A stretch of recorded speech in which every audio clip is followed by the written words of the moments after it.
Ministro Marco Aurélio aqui nos estúdios Narciso Machado, Jornal da Fã, muito bom dia. Bom dia, Tarcísio. Uma satisfação enorme falar aos ouvintes da Band e aos sergipanos. A satisfação é toda nossa, nós estamos ao vivo pelo Jornal da Fã FM.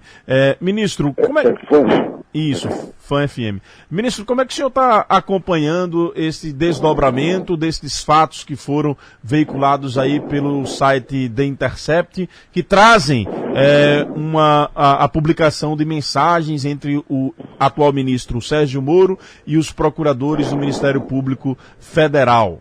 De forma perplexa e aguardando esclarecimentos como a sociedade em geral está aguardando. O juiz dialoga com as partes no processo, com absoluta transparência. Isso é que garante a desejável equidistância. E não há como cogitar-se aí de um entendimento entre o juiz e o Estado acusador, que é o Ministério Público, objetivando a feitura deste ou daquele ato. Como também não se pode cogitar do entendimento considerado do advogado, do envolvido, do investigado. Nós vivenciamos tempos estranhos e estamos avançando no que as coisas são esclarecidas. Não se varrem mais as mazelas, os pecadilhos do Brasil para debaixo do tapete. Ministro, como é que o senhor tem visto a observação de alguns setores? Parte de algum desses setores dizem que esse diálogo entre Moro e os procuradores do Ministério Público ele foi estritamente legal, não houve nenhum tipo de erro naquele diálogo, e parte tem dito que o ministro Moro teria ferido o Código do Processo Penal no Brasil. O que é que o senhor tem, do processo civil, do processo penal, enfim, o trâmite legal de um processo? Como é que o senhor tem visto esta argumentação? Na opinião do senhor, aquilo que já veio a público demonstra um erro do ministro, do ex-juiz e ministro Sérgio Moro? Não, eu não posso antecipadamente dizer que realmente houve contaminação das provas, houve contaminação do processo crime. Isso, se provocado, caberá ao órgão competente fazê-lo. O que eu digo em tese é que não se concebe o diálogo próximo entre o promotor, entre o procurador e o juiz. Se eles tiverem que dialogar, consideradas as partes do processo, considerados os elementos do processo, eles devem fazer no próprio processo. Por isso que o tema reclama um esclarecimento para que a imagem do juiz Sérgio Moro não fique mais prejudicada e também não haja repercussão no judiciário. Ele, Sérgio Moro, depois de aclamado como um grande juiz, ele virou as costas a uma cadeira na magistratura, sem direito em si à aposentadoria. Ele deixou essa cadeira para ser auxiliar e, portanto, demissível a qualquer momento, auxiliar do presidente da República.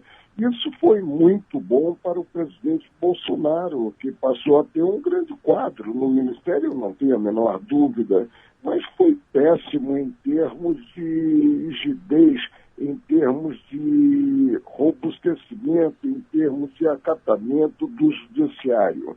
Simplesmente deu a impressão de que a cadeira ocupada anteriormente não tinha qualquer valor.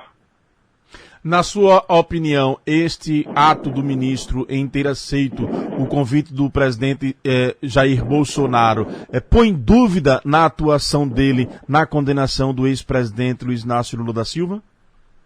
Presumo que normalmente ocorre. O que normalmente ocorre é uma postura digna do homem público, do cidadão. Não presumo excepcional extravagante. Nós precisamos parar com essa mania de pensar que todos são salafrários até prova em contrário. Nós temos homens dignos na administração pública. Por isso é que o tema requer esclarecimentos. Qual seria a instância que a defesa do ex-presidente Luiz Inácio Lula da Silva iria recorrer? A qual instância para pedir a nulidade das provas diante destes fatos que estão repercutindo? A última instância que decidiu a matéria de fundo, que julgou a própria ação penal, se foi o Regional Federal da 4ª Região, que ele, provocado, emita entendimento de acordo com o que for coligido, com o que for apresentado pelos interessados. Eu não creio que o Superior Tribunal de Justiça tenha conhecido o tema de fundo, tenha julgado o próprio processo-crime. Ele julgou um incidente que foi o relativo à interposição do recurso especial e não conheceu desse mesmo recurso especial. O que é possível dizer ao público sergipano do clima interno dentro do STF após a publicação destas informações? Não, nós estamos muito tranquilos, não conversamos a respeito da matéria, né? E continuamos fazendo o nosso trabalho, desempenhando o nosso dever, cumprindo o nosso dever e guardando a equidistância. Processo não tem capa, processo tem conteúdo estritamente. E quando se julga um processo, não se julga simplesmente papéis, se julga destinos.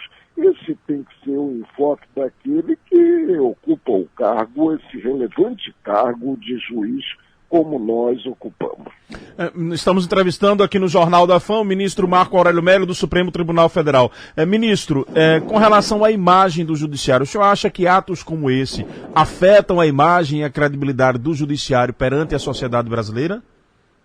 Sem dúvida alguma, afeta.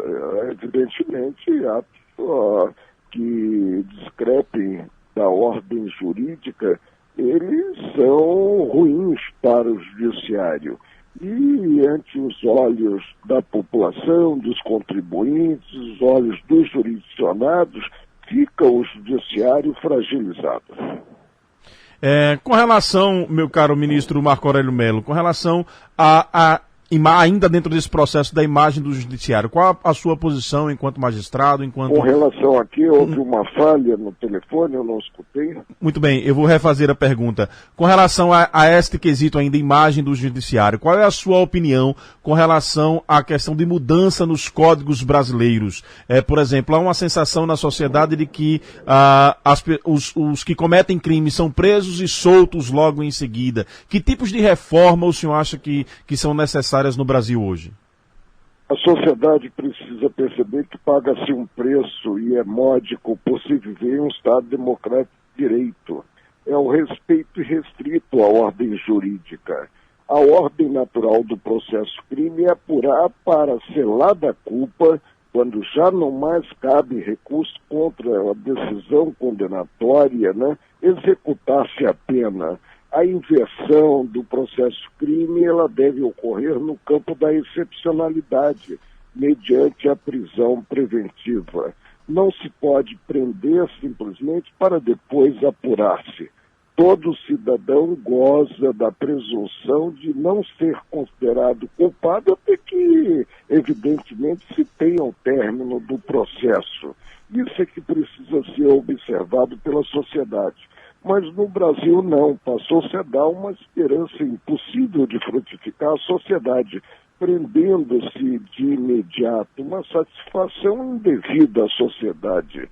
Vamos realmente buscar uma fidelidade maior aos valores perenes da nossa Constituição Federal, que precisa ser um pouco mais amada. Em direito, o meio justifica o fim.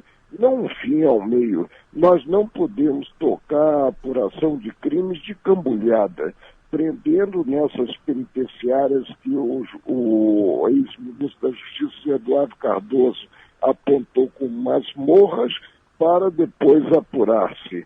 Não cabe execução provisória da sentença condenatória. A execução provisória pressupõe, uma vez alterada a decisão que a motivou, o retorno das partes ao estado anterior. Eu indago, quem devolve a liberdade perdida a um cidadão inocente? Ministro Marco Aurélio, com relação à questão da prisão em segunda instância e a recursos do ex-presidente Luiz Inácio Lula da Silva, há algo na pauta do STF sobre esses dois temas?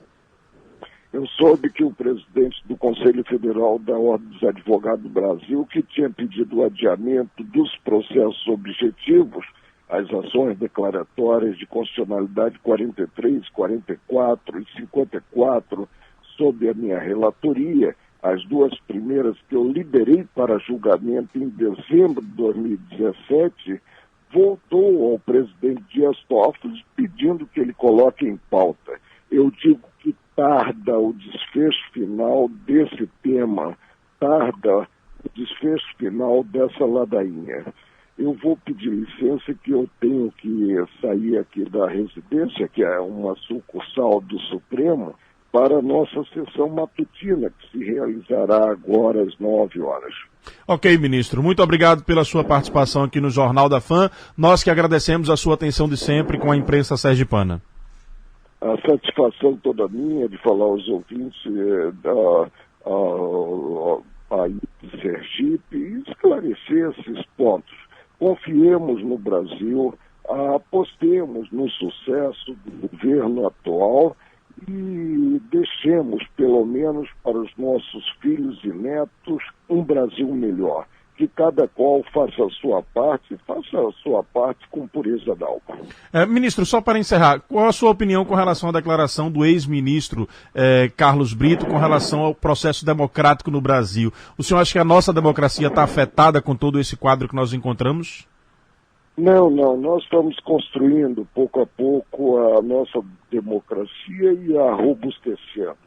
Não há espaço para qualquer retrocesso. Não temos saudade da época em que havia regime de exceção. Ok. Ministro Marco Aurélio, muito obrigado pela sua participação aqui no Jornal da Fã.